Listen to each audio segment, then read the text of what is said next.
Economics के कुछ महत्वपूर्ण टॉपिक जहां से क्वेश्चन पूछे जाते हैं। ठीक है, ये बीपीएससी प्राथमिक शिक्षक भर्ती के लिए अति महत्वपूर्ण है। सारे लोग जहां राष्ट्रीय आंदोलन, हिस्ट्री, पॉलिटी, ज्योग्राफी, साइंस, पर्यावरण, भूगोल पर लगे हुए हैं, इकोनॉमिक्स से सभी लोग अछूते हैं। ऐसे में 3-4 क्वेश्चन बीपीएससी पूछता है। आप प्रीवियस ईयर उठा के देखेंगे तो आपको पता चल जाएगा। तो चलिए बिना समय गंवाए हम लोग शुरू करते हैं। कहता है कि अर्थशास्त्र, तो सबसे पहले अर्थशास्त्र है क्या, यही तो जानना जरूरी है। तो देखिए, वस्तु एवं सेवा के उत्पादन, वस्तु एवं सेवा के उत्पादन, वितरण और उपभोग का विश्लेषण करता है अर्थशास्त्र। ध्यान रखेंगे, अर्थशास्त्र को 2 भागों में बांटा गया। इस विषय को, चूंकि काफी लंबा विषय है तो इसको 2 पार्ट में बांट दिया गया। एक को कहा गया माइक्रो, जिसको हिंदी में व्यष्टि अर्थशास्त्र कहते हैं। इंग्लिश याद रखिएगा तो अच्छा रहेगा। माइक्रो माने छोटा।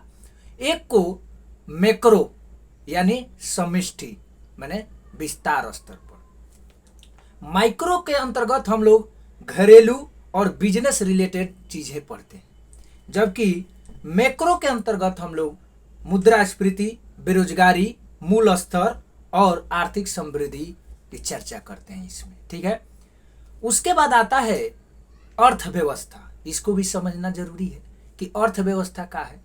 तो अर्थव्यवस्था के बारे में कहता है कि राष्ट्र द्वारा अपने नागरिकों की, किसी भी राष्ट्र द्वारा अपने नागरिकों की सामाजिक आर्थिक स्थिति में सुधार करने के उद्देश्य से अपने उपलब्ध संसाधनों का समुचित नियोजन करता है, वही तो अर्थव्यवस्था है। मान लीजिए किसी देश के पास 1000 रुपया है, तो क्या करेगा?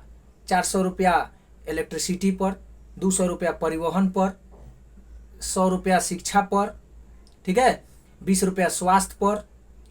तो यही सब क्या है? समुचित व्यवस्था है। जितना उपलब्ध है उसी में सबसे बांट रहा है कि नहीं, यही अर्थव्यवस्था है। जैसे भारतीय अर्थव्यवस्था, अमेरिकन अर्थव्यवस्था, रूसी अर्थव्यवस्था, चाइना अर्थव्यवस्था, ये सब चीजें अर्थव्यवस्था। लेकिन जब ये अर्थव्यवस्था हो ही रही थी तो इसको भी बांटना जरूरी था। जिस तरह अर्थशास्त्र हम लोग देखे 2 पार्ट में, माइक्रो इकोनॉमिक्स और मैक्रो इकोनॉमिक्स। अर्थव्यवस्था को भी 3 पार्ट में बांटा गया। एक को कहा गया पूंजीवादी अर्थव्यवस्था, जिसको इंग्लिश में कैपिटलिस्ट इकोनॉमी कहते हैं। दूसरा को कहा गया समाजवादी अर्थव्यवस्था, जो कि राज्य व्यवस्था के नाम से जानते हैं, यानी सोशलिस्ट इकोनॉमी। उसके बाद मिश्रित अर्थव्यवस्था, जो कि मिक्स्ड इकोनॉमी के नाम से जानते हैं। तो इसका उदाहरण भी देख लेना जरूरी है। पूंजीवादी अर्थव्यवस्था अमेरिका, कनाडा बड़े बड़े विकसित देश हैं। समाजवादी अर्थव्यवस्था, जो कि रसिया अभी चल रहा है। आप देखेंगे कि रसिया में बहुत से लोग, भारत के लोग, जो वहां जाके एमबीबीएस करते हैं। क्यों करते हैं? क्योंकि यहाँ जो प्राइवेट में आपको 1 करोड़ से 2 करोड़ रुपया लगता है, वहीं रसिया में 25 से 27 लाख के पैकेज पर आप गवर्नमेंट, रशियन गवर्नमेंट से आपको सर्टिफिकेट मिल जाएगा एमबीबीएस का। इसीलिए बहुत सारे लोग वहां पलायन करते हैं, एमबीबीएस करते हैं। ध्यान रखेंगे। उसके बाद मिश्रित अर्थव्यवस्था, 2 सबसे बड़े देश एशिया के आते हैं। पहला तो अपना भारत और दूसरा चाइना। इसको भी ध्यान रखेंगे। आगे बढ़ते हैं, इसी क्रम को देख ही रहे थे। तो उसके बाद जो है, एडम स्मिथ को अर्थशास्त्र के जनक कहा जाता है, और इनका पुस्तक था काफी फेमस, जो कि कई बार पूछ देता है, the wealth of Nations. The wealth of nation Adam Smith का पुस्तक था। 1776 में इसकी प्रकाशित की गई। उसके बाद हम लोग देखेंगे कि अर्थव्यवस्था के कुछ क्षेत्र हैं। ये तो हमने बांट रखा था, वो अलग बात है, लेकिन इनका कुछ क्षेत्र भी है। पहला को प्राथमिक अर्थव्यवस्था, दूसरा द्वितीयक अर्थव्यवस्था, और तीसरा सरकारी यानी सहकारी अर्थव्यवस्था, तृतीयक अर्थव्यवस्था, जिसको सेवा भी क्षेत्र कहते हैं। ठीक है, उसके बाद प्राथमिक अर्थव्यवस्था में कुछ चीजें हैं जिसको बांटा गया है, उस चीज को ध्यान रखेंगे। सबसे पहले कृषि कह देगा, वानिकी, काफी इंपॉर्टेंट क्वेश्चन। कृषि, वानिकी, मत्स्य पालन, पशुपालन, खनन, उत्खनन, ठीक है, ये सब क्या है? प्राथमिक क्षेत्र का विषय है। द्वितीय क्षेत्र का विषय कौन कौन है? इसमें विनिर्माण आता है।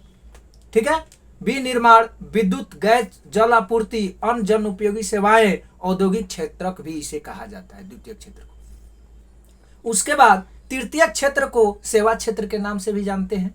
इसमें आता है व्यापार, होटल, परिवहन, भंडारण, संचार, प्रसारण आदि सेवाएं जो है। इसमें इंपोर्टेंट है लोक प्रशासन और रक्षा, बैंकिंग व्यवस्था भी तृतीयक यानी सेवा क्षेत्र में आता है, ठीक है। उसके बाद इंपोर्टेंट क्वेश्चन, वही टॉपिक हम लोग पढ़ेंगे जो इंपोर्टेंट होगा। फालतू के क्वेश्चन देखना समय का निष्ठुर बर्बादी होगा, ध्यान रखेंगे। आगे बढ़ते हैं।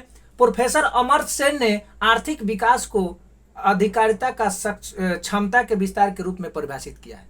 प्रोफेसर अमर्त्य सेन का देन है कि आज 1 रुपया 1.5 रुपया में पॉकेट में जो है शैम्पू आ रहा है। उनका कहना है कि शैम्पू जो है सभी, अगर मान लीजिए 70 रुपया में डिब्बा में अगर शैम्पू मिल रहा है तो क्या गरीब रिक्शा ठेला वाला वो तो बाले नहीं मिसेगा, कभी उसका शैम्पू से धोइबे नहीं करेगा। इसलिए उन्होंने अर्थशास्त्र के कल्याण के रूप में इनको नोबेल पुरस्कार दिया गया 1998 में, ठीक है, और 99 में भारत रत्न दिया गया, ध्यान रखेंगे, समझ रहे, उन्हीं का देन है। उसके बाद आता है महबूब उल हक, यूएनडीपी मानव विकास रिपोर्ट 1990 में जारी होता है। सबसे अहम भूमिका था इनका। महबूब उल हक जो कि बांग्लादेश से ताल्लुक रखते हैं, इन्होंने क्या योगदान था, आर्थिक विकास को गरीबी के विरुद्ध लड़ाई में इन्होंने परिभाषित किया। मतलब क्या, गरीबी के विरुद्ध लड़ाई कह देगा तो महबूब उल हक, ठीक है, ध्यान रखेंगे। उसके बाद आता है कि मानव विकास रिपोर्ट जिसका स्थापना यूएनडीपी करता है और स्थापना होता है 1965 में।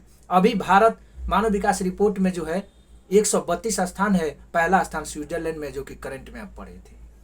उसके बाद आगे बढ़ेंगे। ये सब चीजें करंट की चीजें हैं, चूंकि डाटा बदल चुकी है। सबसे इंपॉर्टेंट क्वेश्चन बीपीएससी 68 में क्वेश्चन पूछा हुआ है, इस पर चर्चा तो होनी चाहिए। बहुआयामी गरीबी सूचकांक के कितने आयाम हैं? 3 आयाम है। बहुआयामी गरीबी सूचकांक के 3 आयाम है, उसको देखेंगे। पहला है स्वास्थ्य, दूसरा शिक्षा और तीसरा जीवन स्तर। कुछ लोग कह रहे थे कि डिस्प्ले पर कराइए, तो डिस्प्ले पर कराएंगे तो आपको कॉपीराइट आ जाएगा, इसलिए जो बोल रहे हैं वो सुनिए।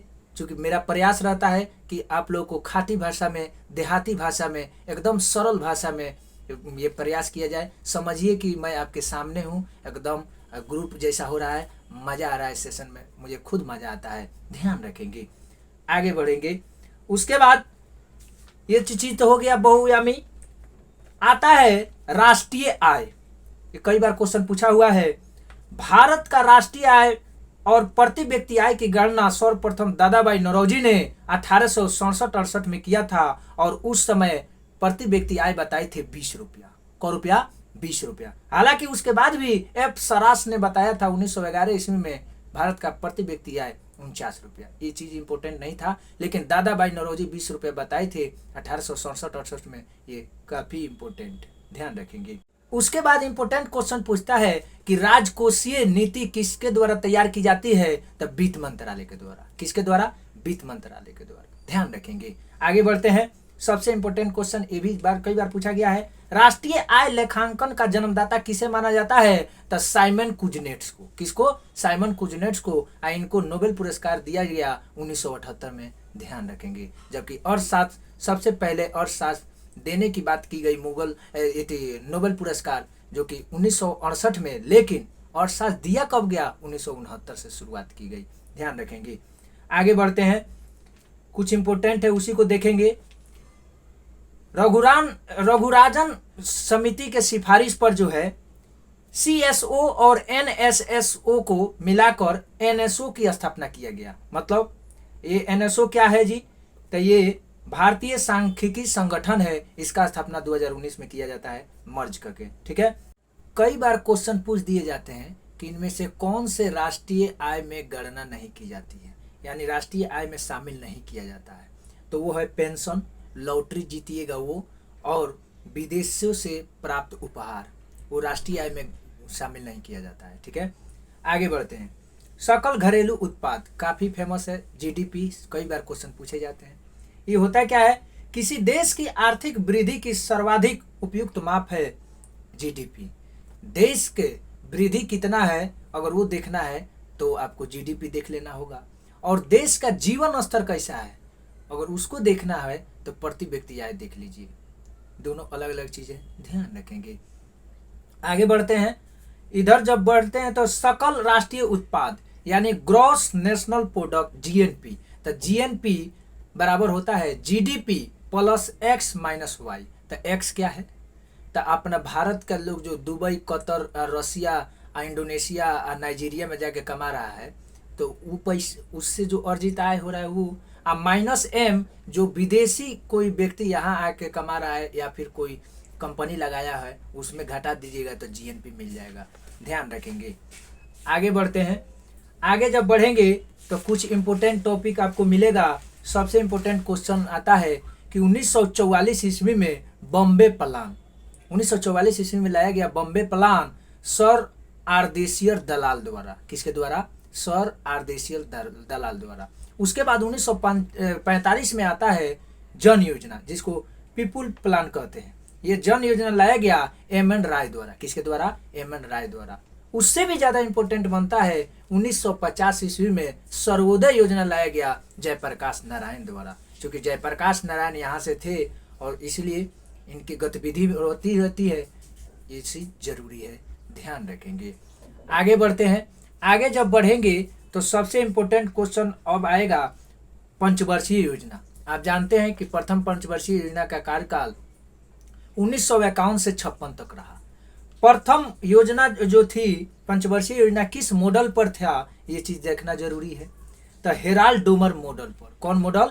हेराल्ड डोमर मॉडल पर आधारित थी। ठीक है। इसमें क्या हुआ, तो इसमें कृषि के बढ़ावा दिया गया, इसमें कृषि के उच्च प्राथमिकता दी गई। ठीक है। दूसरा देखेंगे, द्वितीय पंचवर्षीय योजना का कार्यकाल 1956 से 61 होता है और इस किस मॉडल पर आधारित था? पीसी महालनोबिस मॉडल पर। कौन लोबिस? पीसी महालनोबिस।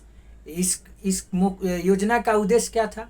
तो इसमें जो है भारी उद्योगों का बढ़ावा दिया गया और इसी द्वितीय पंचवर्षीय योजना में बीडीआर की स्थापना होता है। बी माने भिलाई 1955 में, डी माने दुर्गापुर 1956 में और आर माने राउरकेला 1969 में। तब भिलाई रूस के सहायता से, दुर्गापुर ब्रिटेन के सहायता से और राउरकेला जर्मनी के सहायता से, ध्यान रखेंगे। ठीक है। आगे बढ़ते हैं। आगे जब बढ़ेंगे तो तृतीय पंचवर्षीय योजना आएगा जिसका कार्यकाल है 1961 से 66। ये किस मॉडल पर आधारित है? जॉन सैंडी सुखमय चक्रवर्ती, जॉन सैंडी और सुखमय चक्रवर्ती योजना पर आधारित था। इसका क्या था? ये दोनों का सम्मिलित था। पहला वाला कृषि पर था, दूसरा वाला भारी उद्योग पर था और तीसरा दोनों को मर्ज करके दोनों का विकास किया गया, ध्यान रखेंगे। आगे बढ़ते हैं। ये कहता है कि ये सब असफल था। पंचवर्षीय योजना में सबसे असफल माना जाता है इसी को, तृतीय पंचवर्षीय योजना को। इसी में पाकिस्तान से युद्ध हो गया, इसी में चाइना से युद्ध हो गया, इसी में अकाल पड़ गया, इसीलिए इसको असफल योजना माना जाता है। यही वो दौर था जब हरित क्रांति हुई। स्वामीनाथन के नेतृत्व में 1966-67 में पहली हरित क्रांति की गई, जिसमें मोटे अनाज के तौर पर गेहूं को बढ़ावा मिला और खासकर हरियाणा, पंजाब को। दूसरी हरित क्रांति जिसमें दलहन की बढ़ावा मिला 1983-84 में और तिलहन क्रांति कह देगा तो 1986 में, इसको भी ध्यान रखेंगे। उसके बाद आता है योजना अवकाश। योजना अवकाश 1966 से 69 आता है। इसमें जो है कुछ चीज़ें 3 वर्षीय योजनाएं तैयार की गई। ठीक है। इसमें पाक और भारत से जो है युद्ध हो गया था, सुखाड़ के कारण से है इसमें गिरावट आई थी, इसलिए योजना अवकाश लाया गया। चौथी पंचवर्षीय योजना 1969 से 74, ये किस मॉडल पर आधारित थी? तो डी.आर. गॉडगिल मॉडल पर आधारित था चौथी पंचवर्षीय योजना। इसका उद्देश्य क्या था? अस्थायित्व के साथ विकास तथा आर्थिक आत्मनिर्भरता की प्राप्ति। ठीक है। हालांकि इस योजना में भारत की कृषि वृद्धि दर सर्वाधिक रही, चूंकि हरित क्रांति भी हो चुकी थी। उसके बाद आता है पंचवर्षीय योजना में पांचवी पंचवर्षीय योजना। ठीक है। पांचवी पंचवर्षीय योजना का कार्यकाल 1974 से 78 तक। आप जानते हैं कि इस सभी पंचवर्षीय योजना तो 5 साल तक चलती थी, लेकिन 1974 से 78 तक ही, इसलिए क्योंकि पहली बार गैर कांग्रेसी की सरकार बनती है, मोरारजी देसाई आते हैं प्रधानमंत्री, और ये जो कांग्रेस का ये जो योजना था उसको बंद कर दिया गया 1978 में। इसीलिए कौन पंचवर्षीय योजना 4 साल तक रही, तो यही पंचवर्षीय योजना 4 साल तक रही। पांचवी, ध्यान रखेंगे, ये किस मॉडल पर आधारित था, तो डीपी धर मॉडल पर आधारित था, और इसका मुख्य उद्देश्य कई बार क्वेश्चन पूछा गया है, गरीबी उन्मूलन तथा आत्मनिर्भरता। गरीबी उन्मूलन तथा आत्मनिर्भरता, और इंदिरा गांधी गरीबी हटाओ का नारा इसी में दी थी। उसके बाद आता है अनवरत योजना, 1978 से 80 का वो काल, जिसमें मोरारजी देसाई द्वारा ये पहली गैर कांग्रेसी लाती है योजना, जिसका नाम पड़ा अनवरत योजना। इसका जनक माना जाता है रेगनर फ्रिश को, ठीक है, और ये जनता पार्टी की सरकार थी, आप जानते हैं। उसके बाद आता है जो एक और क्वेश्चन पूछता है कि अनवरत योजना का प्रतिपादन गुरनार मिर्डल द्वारा अपनी पुस्तक एशियन ड्रामा में किया गया है। एशियन ड्रामा में बीपीएससी कई बार क्वेश्चन पूछी है, लगभग 2-3 बार। छठी पंचवर्षीय योजना, छठी पंचवर्षीय योजना का कार्यकाल 1980 से 85 में होता है। इसका उद्देश्य था गरीबी उन्मूलन और रोजगार भी दिया जाए, ठीक है। और इसी में 12 जुलाई 1982 ईस्वी में नाबार्ड की स्थापना होता है शिवरामन समिति के सिफारिश पर, ठीक है। अब आता है 7वीं पंचवर्षीय योजना। यह योजना किस मॉडल पर आधारित था, तो जॉन डब्ल्यू मिलर योजना मॉडल पर आधारित था, ठीक है। और इसी में जो है स्पीड पोस्ट की शुरुआत की गई, सेबी की स्थापना किया गया 1988 में, और अधिनियमित हुआ 1992 में, ठीक है। उसके बाद हिंदू वृद्धि दर से पूछता है, इसी योजना के काल में हुआ हिंदू वृद्धि दर, इसके प्रोफेसर रामकृष्ण थे। कौन थे? प्रोफेसर रामकृष्ण थे, याद रखेंगे। उसके बाद योजना अवकाश फिर से आता है 90 से 92 में। 90 से 92 में योजना अवकाश आता है। इस समय वो दौर था जब देश आर्थिक संकट से गुजर रही थी, ठीक है। और मोरारजी देसाई को भारत के आर्थिक दूत कहा जाता है। उस समय ये बहुत मदद किए थे और शास्त्री थे। 8वीं पंचवर्षीय योजना से बीपीएससी 68वीं में क्वेश्चन पूछा हुआ है कि ये सब किस पर ये मॉडल सर्वोच्च प्राथमिकता इसका क्या था, क्वेश्चन पूछा हुआ है, आज देख सकते हैं। यह योजना सर्वोच्च प्राथमिकता दिया गया मानव विकास संसाधन पर, मानव विकास संसाधन पर इस पर ध्यान दिया गया। और इसी में राष्ट्रीय महिला कोष की स्थापना होती है, राष्ट्रीय महिला आयोग की स्थापना जिसको कहते हैं 1993 में होता है। 9वीं पंचवर्षीय योजना, ये जो था इसका सर्वोच्च प्राथमिकता न्यायपूर्ण वितरण और समानता के साथ विकास। 9 से 9 या 9 से न्यायपूर्ण समानता के साथ विकास 1997 से 2002 ईस्वी का ये दौर था जब ये 9वीं पंचवर्षीय योजना था। 10वीं पंचवर्षीय योजना 2002 से 7 तक चला। देश में गरीबी और बेरोजगारी उन्मूलन ये हटाना, समाप्त करना था। 11वीं पंचवर्षीय योजना, ये कई बार क्वेश्चन पूछा हुआ है, 2007 से 12। 11वीं पंचवर्षीय योजना 2007 से 12, इसका मुख्य लक्ष्य क्या था? तीव्रतम एवं समावेशी विकास। तीव्रतम एवं समावेशी विकास कई बार क्वेश्चन पूछा हुआ है, ध्यान रखेंगे। आगे बढ़ते हैं 12वीं पंचवर्षीय योजना, जो कि 2012 से 2017 तक था, लेकिन बीच में मोदी सरकार आता है और 15 अगस्त 1974 को लाल किले से यह घोषणा की गई कि अब पंचवर्षीय योजना को बंद किया जाता है। और इसी के आधार पर 1 जनवरी 2015 को नीति आयोग का गठन होता है, ध्यान रखेंगे। नीति आयोग के बारे में कई बार पूछता है कि इसका full form national institution for transforming India, ठीक है। उसके बाद ये पूछ देता है कि नीति आयोग किस प्रकार की संस्था है, तो ये नीति आयोग जो है एक गैर संवैधानिक संस्था है, ठीक है। थिंक टैंक के नाम से भी जानते हैं, और ये जो है किसी भी चीज को बारे में ये सलाह देते हैं, ठीक है। प्रथम अध्यक्ष बने नरेंद्र मोदी और सीईओ प्रथम उपाध्यक्ष बने अरविंद पनगढ़िया, ठीक है। ये कई बार क्वेश्चन पूछा हुआ है। उसके बाद इसमें कुछ इंपोर्टेंट क्वेश्चन जो है, अब आते हैं गरीबी चैप्टर। गरीबी से भी बहुत सारे क्वेश्चन पूछे जाते हैं। जैसे दादा भाई नौरोजी का एक पुस्तक था, फेमस पुस्तक, जिसका नाम है poverty and un British rule in India, ध्यान रखेंगे। उसके बाद गरीबी से कुछ समितियां आई, जो लकड़वाला समिति, तेंदुलकर समिति, श्री रंगराजन समिति, इसको तो ध्यान रखना होगा सब। उसके बाद आता है बच्चों को शिक्षा का अधिकार अधिनियम कब आया? 2009 में। लागू कब हुआ? 1 अप्रैल 2010 को, ठीक है। इसमें क्या कही गई थी 6 वर्ष से 14 वर्ष के बच्चों को अनिवार्य एवं निःशुल्क शिक्षा दी जाए, ये आर्टिकल 21 के क में है और साथ साथ मौलिक कर्तव्य में भी है, ध्यान रखेंगे।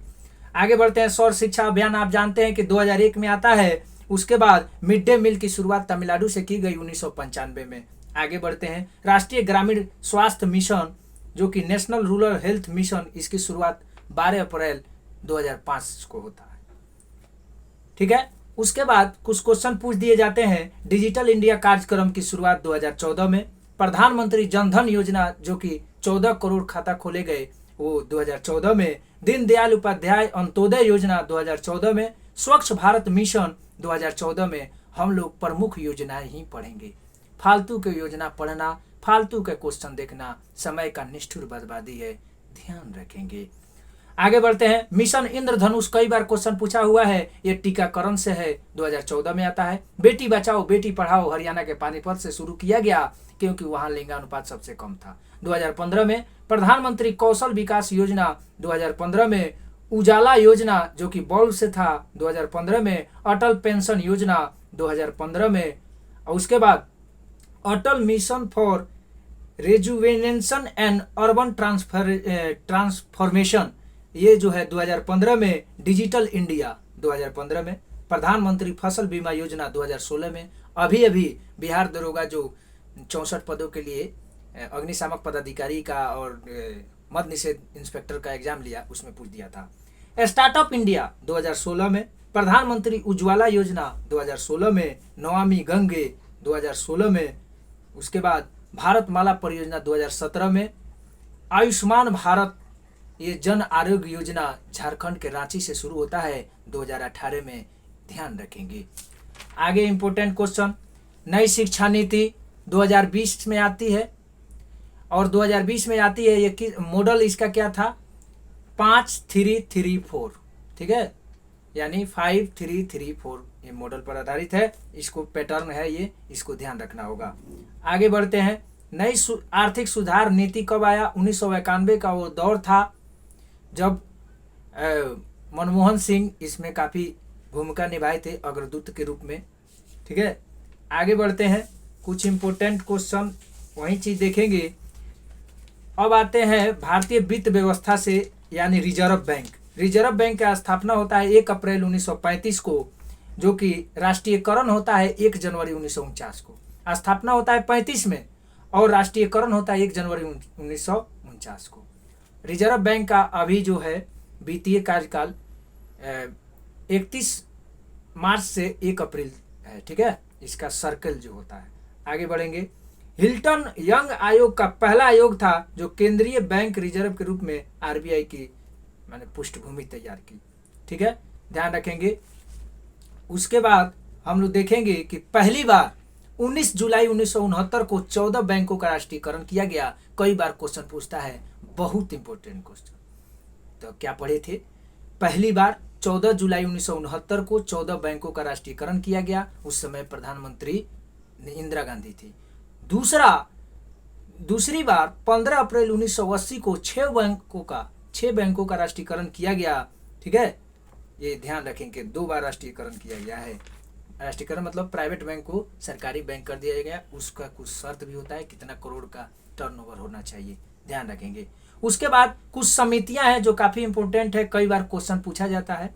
एमएन गाइपोरिया समिति ग्राहक सेवा सुधार से है। नरसिंहम समिति कई बार क्वेश्चन पूछा हुआ है वित्तीय बैंकिंग सुधार से। एसएस तारापुर समिति ये विदेशी विनिमय एवं पूंजी खाता के उद्देश्य से।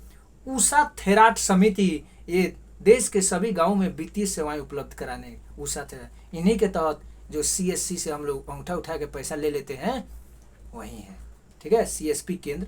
उसके बाद कुछ क्वेश्चन पूछता है, इस बार तो पूछ दिया था, बैंक दर क्या है, रेपो दर क्या है, रिवर्स रेपो दर क्या है, ठीक है। तो बैंक दर क्या है? रिजर्व बैंक द्वारा वाणिज्य बैंकों को पैसा उधार दिया जाता है। रिजर्व बैंक जो भी बैंक है, जैसे IDBI, Baroda bank, commercial bank, Andhra bank, इस सब को उधार पर दिया जाता है। जिस रेट पर देगा उसको बैंक दर कहते हैं, ठीक है। हम लोग उधार लेते हैं, कर्ज लेते हैं, वो बैंक दर नहीं है ना। रेपो दर अल्पकालिक आवश्यकताओं की पूर्ति हेतु जिस ब्याज दर पर कमर्शियल बैंक रिजर्व बैंक से नकदी प्राप्त करते हैं उसे रेपो दर कहते हैं। ठीक है, ध्यान रखेंगे। रिवर्स रेपो दर क्या है? रिजर्व बैंक अगर कुछ समय के लिए रिजर्व बैंक कमर्शियल बैंक से लेता है, मतलब ये सब बैंकों से लेता है, जिस ब्याज दर पर लेगा उसको रिवर्स रेपो दर कहते हैं। ठीक है, आगे बढ़ते हैं। नाबार्ड तो हम लोग पढ़ लिए थे, शिवरामन समिति 1982 में। उसके बाद नाफेड जो कि राष्ट्रीय कृषि सहकारी विपणन भारतीय संघ, इसका स्थापना होता है 2 अक्टूबर 1958 को। इसका ये किस तहत किया गया? राष्ट्रीय कृषि एवं ग्रामीण विकास बैंक नाबार्ड के तहत किया गया। ठीक है, राष्ट्रीय सहकारी विकास निगम की स्थापना 1963 ईस्वी में होता है। ट्राइफेड कई बार क्वेश्चन बीपीएससी में पूछ दिया है, ये 67वीं बीपीएससी में आप जाकर देख सकते हैं। भारतीय जनजाति सहकारी विपणन विकास परिषद ट्राइफेड, इसका स्थापना 1987 में होता है। ठीक है, ध्यान रखेंगे। उसके बाद कई बार क्वेश्चन पूछ दिया है, भारतीय औद्योगिक पुनर्विकास बैंक IRBI की स्थापना जो है 1985 में होता है। ठीक है, इधर ध्यान रखेंगे, क्वेश्चन पूछ देता है कि 1987 में सबसे पहले महात्मा गांधी के चित्र वाले 500 के नोट आए 1987 में। ठीक है, उसके बाद से 1996 में सभी नोटों पर अशोक स्तंभ के सिंह के स्थान पर जो है महात्मा गांधी के चित्र आने लगे। ज़्यादा इंपॉर्टेंट नहीं है, फिर भी रिजर्व बैंकों द्वारा निर्गमित सभी नोटों पर हिंदी और अंग्रेजी भाषा को मिलाकर टोटल 17 भाषाएं है जहाँ नोट पर दिए जाते हैं। सबसे इंपॉर्टेंट क्वेश्चन जहाँ सभी लोग फंसते हैं, क्या है भाई? तो बैंक नोट प्रेस कह देगा तो देवास में है, करेंसी नोट प्रेस कह देगा तो नासिक महाराष्ट्र में है। उसके बाद क्वेश्चन पूछ दिए जाते हैं सिक्योरिटी पेपर मिल्स जो कि होशंगाबाद है मध्य प्रदेश में। इसमें कुछ केंद्र सरकार द्वारा संचालित किए जाते हैं, कुछ RBI के द्वारा। ठीक है, इसमें जो है 20 रुपया, 50 रुपया, 100 रुपये, 500 के नोट छपेते हैं। और इसके साथ हम टकसाल भी देखेंगे जो कि 4 जगह है, वहाँ पे सिक्का जो कि 10 रुपया, 5 रुपया, ये सब सिक्का वहाँ ढलाता है। कहाँ कहाँ है? मुंबई, कोलकाता, हैदराबाद और नोएडा। ठीक है, इसको भी ध्यान रख लेंगे है। आगे बढ़ते हैं। ट्रेजरी बिल्स जो कि किसके द्वारा जारी किया जाता है? RBI के द्वारा। कई बार क्वेश्चन पूछा जाता है। ठीक है, भारत में ट्रेजरी बिल पहली बार 1917 में। उसके बाद सेबी के बारे में हम लोग देखे थे, 12 अप्रैल 1988 में सेबी का स्थापना होता है, जबकि अधिनियमित किया गया 1992 में। इससे क्वेश्चन पूछे जाते हैं इसलिए बोले। राष्ट्रीय शेयर बाजार, ठीक है, जिसको NSE कहते हैं, इसके सूचकांक को निफ्टी कहते हैं। इसका स्थापना 1992 में। और सबसे पुराना, विश्व का सबसे पुराना बॉम्बे स्टॉक एक्सचेंज BSE, जिसका स्थापना 1875 में होता है और इसके सूचकांक को सेंसेक्स कहते हैं। ध्यान रखेंगे। उसके बाद आता है बजट घाटा। तो बजट घाटा क्या है भाई? बजट घाटा कब होगा? जब खर्च ज़्यादा होगा और आय कम होगा तबे न घाटा होगा। ये हो गया। उसके बाद से क्वेश्चन पूछता है राजस्व घाटा। तो इसमें राजस्व घाटा बराबर क्या होगा? राजस्व व्यय माइनस राजस्व प्राप्तियां। ठीक है, प्राथमिक घाटा पूछ देता है। तो प्राथमिक घाटा बराबर राजकोषीय घाटा माइनस सरकार द्वारा ब्याज भुगतान। ठीक है, उसके बाद ये सब चीज़ें होती हैं। मुद्रा घाटा भी होता है लेकिन उतना इम्पोर्टेंट नहीं है। उसके बाद इम्पोर्टेंट है, प्रथम बार रेल बजट और आम बजट को एक साथ प्रस्तुत किया गया। ये किस समिति के सिफारिश पर? ऑकवर्थ कमेटी के सिफारिश पर 1924 में।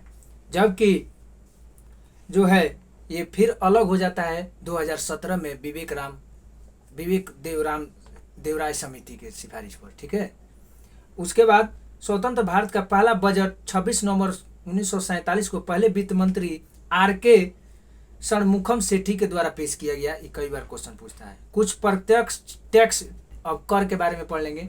कुछ डायरेक्ट टैक्स है और कुछ इनडायरेक्ट टैक्स है। ठीक है, तो ज़्यादातर तो इनडायरेक्ट है, लेकिन कुछ डायरेक्ट टैक्स और इनडायरेक्ट टैक्स को जानना जरूरी है। वो क्या है? तो प्रत्यक्ष कर कुछ केंद्र सरकार का भी है, कुछ राज्य सरकार का भी है। कुछ इंपॉर्टेंट है, उसी को देखेंगे। केंद्र सरकार वाला जैसे निगम कर, सबसे ज़्यादा पहले केंद्र सरकार का आय का स्रोत क्या था? निगम कर, लेकिन अभी तो उत्पाद कर हो गया है। तो निगम कर, उपहार कर, संपत्ति कर, लाभांश कर, ये सब क्या है? केंद्र सरकार का प्रत्यक्ष कर है। राज्य सरकार में प्रत्यक्ष कर क्या क्या है? होटल प्राप्तियों से कर, भू राजस्व कर, ये कृषि पर, ये सब है। अप्रत्यक्ष कर देखिए, सीमा शुल्क, केंद्रीय उत्पाद शुल्क, केंद्रीय बिक्री कर, सेवा कर, ये केंद्र सरकार वसूलती है अप्रत्यक्ष कर के रूप में। राज्य सरकार अप्रत्यक्ष रूप में क्या वसूलती है? स्टाम्प सबसे ज़्यादा फेमस, स्टाम्प, शिक्षा पर उपकरण, सट्टेबाजी पर ध्यान रखेंगे। उसके बाद कुछ सुधार समितियाँ आई, काफ़ी इंपॉर्टेंट है। वांचू समिति प्रत्यक्ष कर से है, LK झा समिति अप्रत्यक्ष कर से है, राजा चलैया समिति कर सुधार से है, कई बार क्वेश्चन पूछा हुआ है, इंपॉर्टेंट है।